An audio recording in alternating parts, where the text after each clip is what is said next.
our Facebook live event. We are streaming to YouTube, and in just a moment, when I manage to get Instagram going, we are streaming to Instagram. There we go. So welcome, teachers, to our Facebook Live, coming to you from the British Council Teaching English. My name is Karen, and today we are joined by Fatiha, and we are talking all about... What are we talking about, Fatiha? It's about how to manage noisy classrooms and maybe large classrooms. Oh, fantastic topic.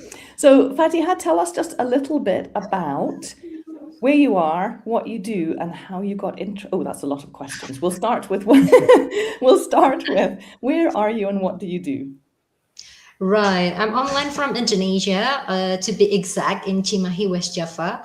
And I'm a teacher, but now I teach online most of the time. So I have my own language course focusing on exam prep, young learners, and also teaching conversation for adults. So that's what I'm doing currently. Oh, that sounds very busy. And how did you get interested in noisy classrooms? That's actually pretty personal questions. So I had one class that's very noisy. Noisy here is that the student is screaming, and also the student talks a lot. So two issues here: screaming and talks a lot. That makes me headache, and also my lesson plans cannot run smoothly. So then I consult to my mentor, and then I tried, but it failed, and then I tried again. I consult to a Google, and then finally I can find about volume rules and traffic light inspiration, and also like the volume of a van. It gets like getting bigger and smaller, and it actually works in that kids and teenager classroom. So yeah. Oh, that's fun. Yes, because I think one. we'll come to that, the traffic light, in a minute, because you gave a webinar last week about noisy classrooms and demonstrated some fantastic practical examples. So first of all, I just want to say hello to teachers who are watching. We are talking about managing a noisy classroom. So welcome, everybody. We have lots of people. We have Miranda from Argentina on Instagram, and Danigul from Azerbaijan on Instagram, Nestle from Turkey. Welcome, welcome. And on Facebook, we have, here we have Omar, welcome, and Rachna says, cheers, Fatiha, and Thank you so much. Deepti from Sri Lanka, Sadia from Pakistan. We've got teachers from all over the place. And we've also welcome from YouTube as well. So, we have a comment here, actually, from, what do you think of this? Mehdi. My solution is never smile before December. After that, things will be easy. I've heard this before. My brother told me this when I very first started teaching, and it's a kind of sort of teacher mantra in some teacher training places to say, don't smile before Christmas. What do you think of that? Does it help with a noisy classroom or not? I think no. I guess, in my opinion, smiling keeps. I mean, I've tried about like being very, disciplined, and being very, I would say, scream at them back. It doesn't work. So it's better to just manage them, and like we respect what do they want in the class. Like we talk about it, and we share our expectation actually. Like what is our expectation to them, so they know, and then they will follow. Like by talking and sharing the expectation, especially with teenagers, I guess that works. So actually we can have like a very nice days even before Christmas, even before the holiday, in my opinion. Thank you so much, Fatiha. Yeah. So you mentioned there about setting expectations. So teachers watching, have you got a noisy classroom? How do you manage it? Share your tips in the comments with us. So Fatiha, you mentioned there a little bit about setting expectations. What do you do? How do you do that in terms of noise levels? Okay, so I was do it in the beginning of the class. Can be in the beginning of the class, or can be in the beginning of the year. Like in Indonesia, it's June, because we have it June until June, so 1 year, 2 semesters. Yeah.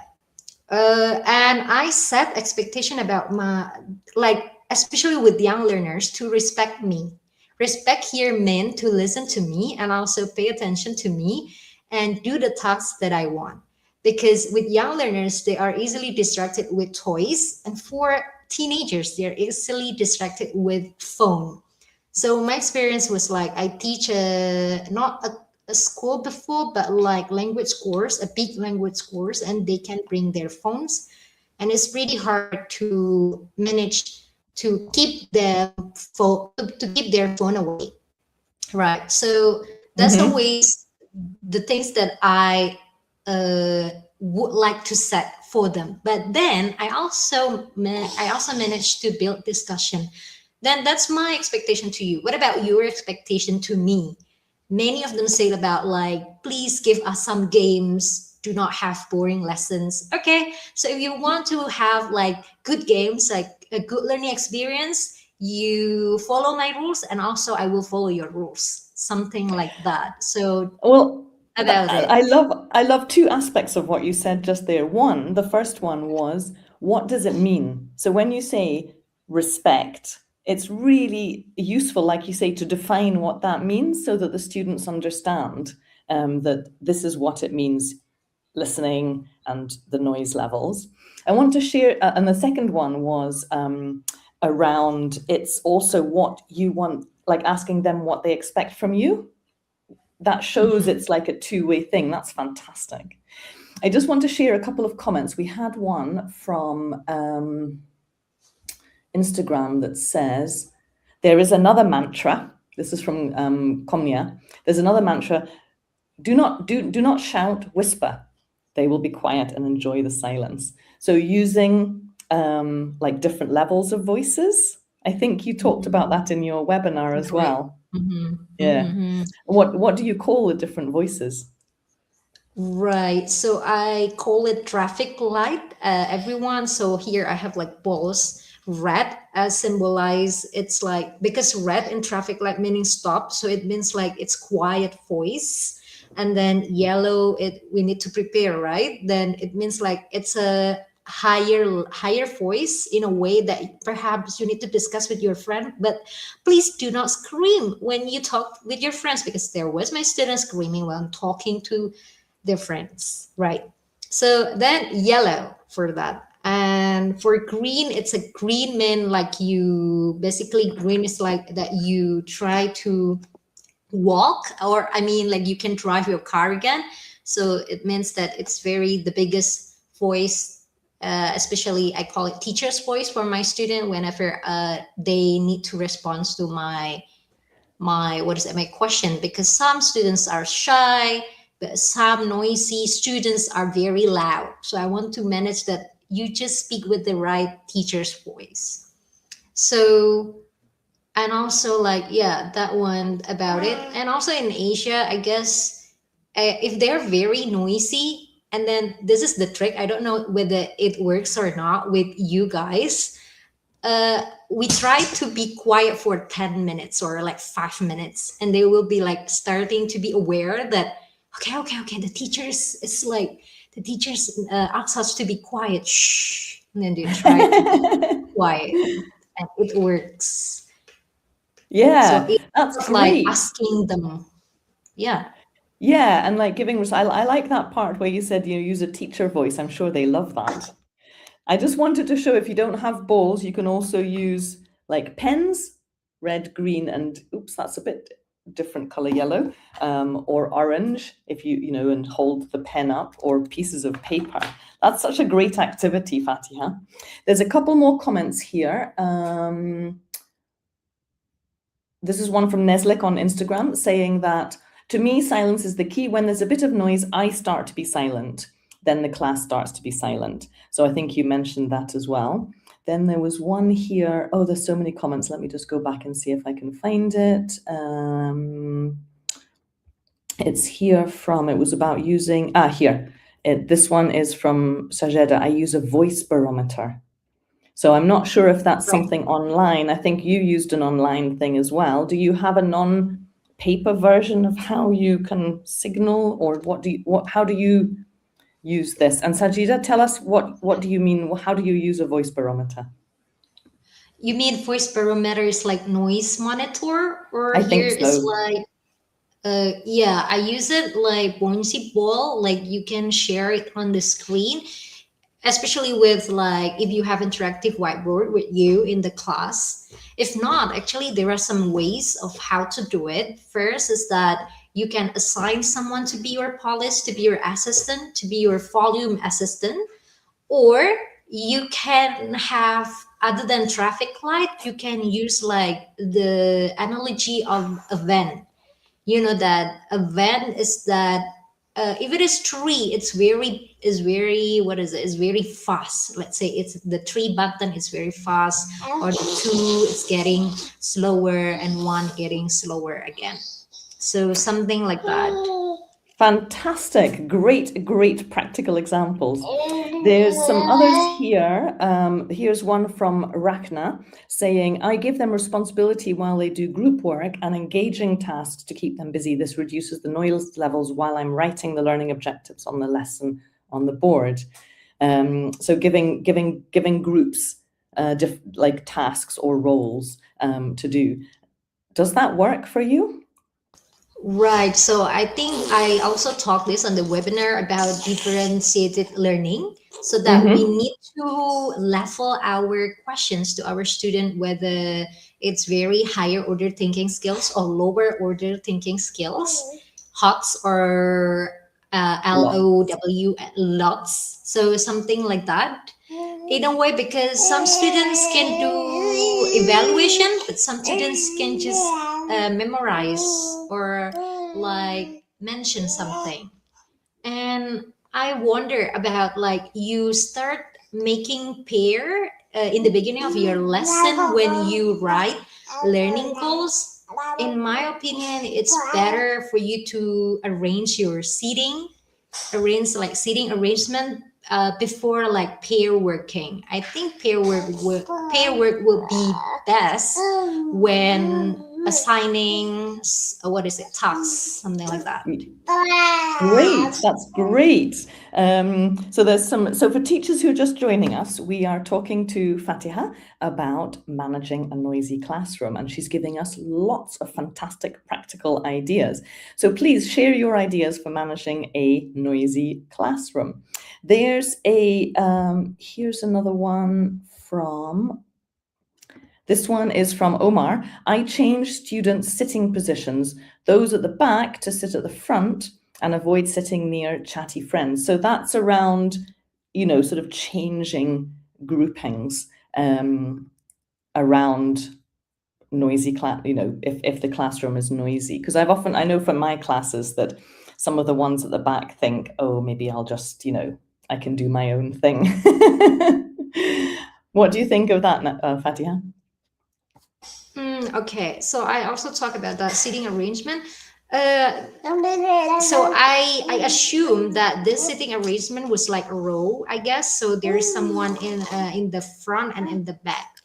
Well, I suggest maybe you can try grouping seating arrangement in a way that you group the noisy student with the quieter or more reserved student, instead of Mm-hmm. seating the, what is it, someone that is very noisy in the back, because if they gather they will make noises as well. So even though they're in the back, I have this teenager student. They're very noisy. One class, actually there are only five noisy students, and sitting in the back, no matter in the back or in the front, they made voices. So I guess I always try to arrange the seating then before the class, to group them instead of a row line, something like that.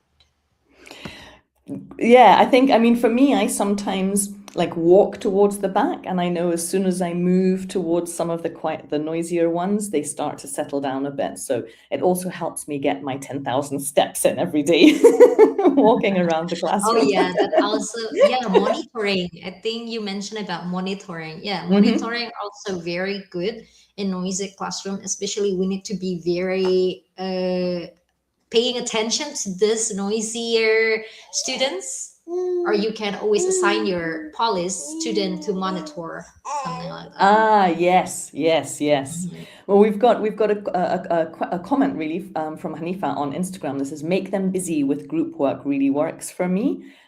So I guess that's the concept of being busy helps keep them focused on task. I know that for me, when I'm doing group work in class, like I did this week, um, when I feel the noise level starting to increase, it's a signal to me to move on to the next part of the lesson.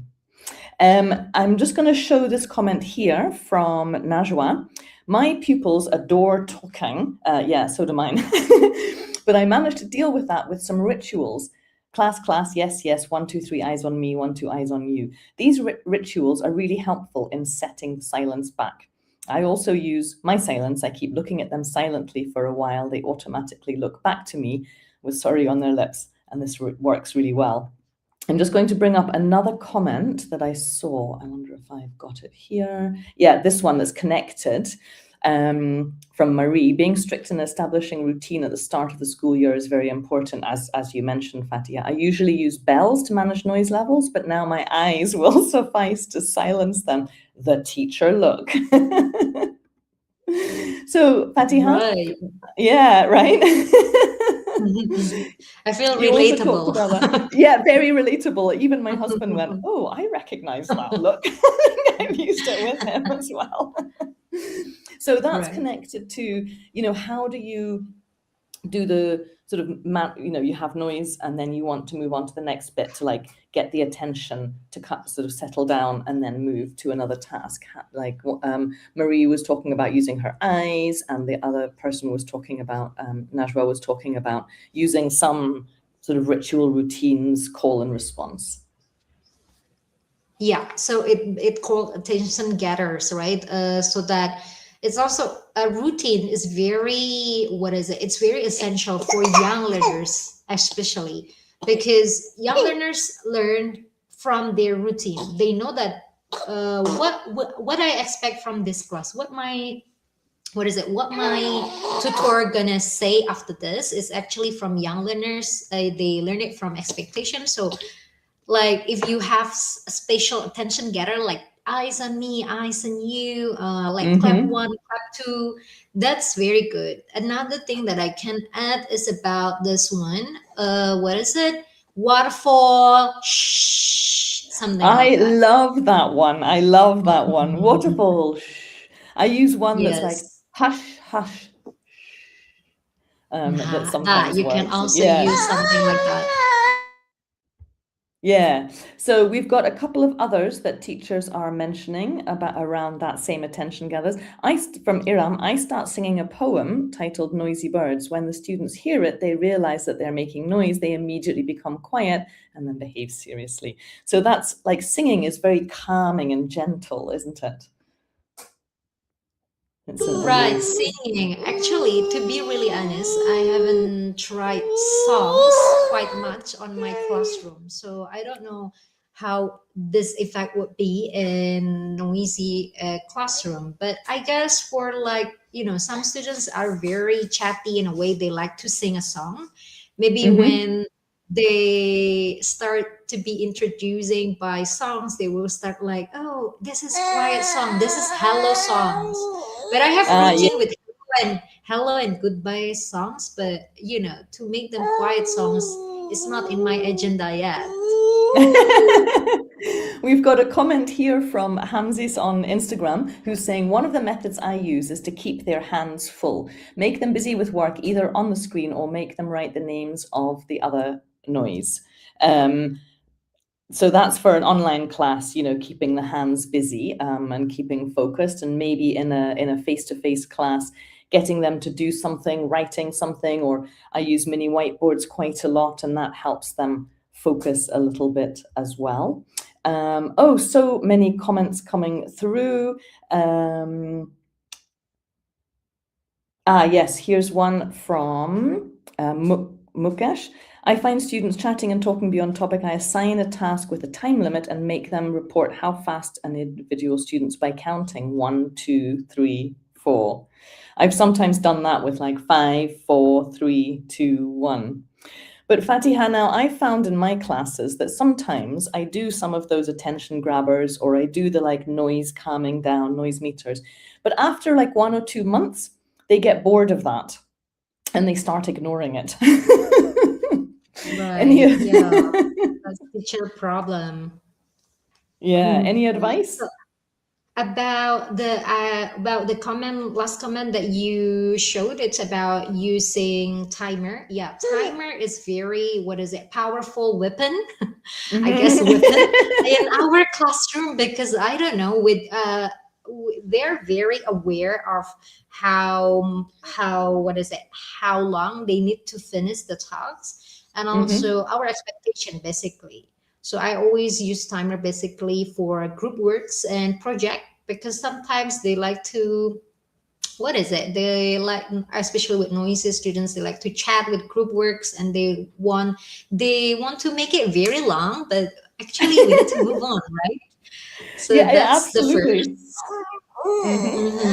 And the advice about getting bored of teenagers, basically, especially with teenagers and young learners, they also love variety, but don't do it too much as well, because they are also, what is it, afraid of like, oh, what is the teacher is going to do next, because the routine is established, and then when we introduce something different, they might like, oh, afraid or nervous, I would say. So if we start to introduce something new, we need to like establish like, oh, this is something new, like introduce, and how fun it is.